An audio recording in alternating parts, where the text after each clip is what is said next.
Unha das xoias menos coñecidas no Baixo Miño son os muíños do Folón e do Picón. Están en pleno Rosal e trátase dun conxunto etnográfico único no mundo. Vexa.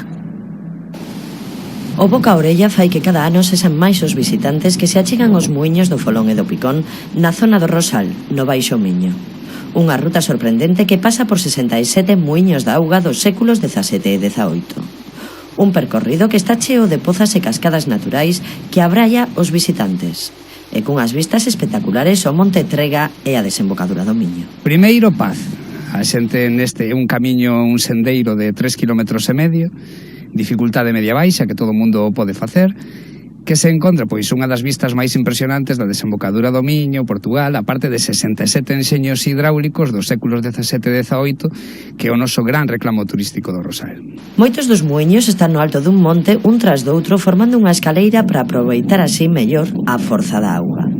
O escarpado do terreo compénsase con 1000 recunchos onde poder descansar co son do río. Llegamos aquí mirando los ríos.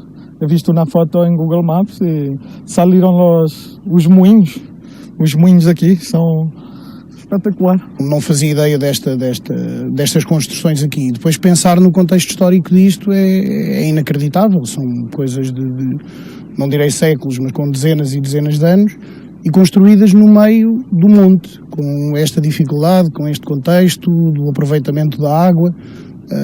E ter este contexto cultural e paisagístico aqui ao lado é magnífico. Un conxunto único no mundo tanto pola cantidade de muíños como pola súa disposición xeográfica. Foron ademais o grande centro dinamizador da zona. Imaginadevos 67 industrias, ¿no? Se realmente podemos equiparalo como se fora daquela un polígono industrial, había 67 industrias con xente en cada industria. Entón imaginadevos a convivencia e a xente, de feito, muiñeira. A muiñeira naceu precisamente desa convivencia entre tanta xente.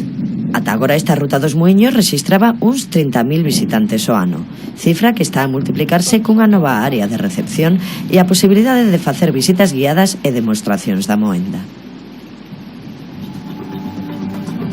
Ben, pois con ganas de facer esta ruta, verdade, chegamos ao final deste Galicia Noticias. Quedan agora co Telexornal Serán. Adeus.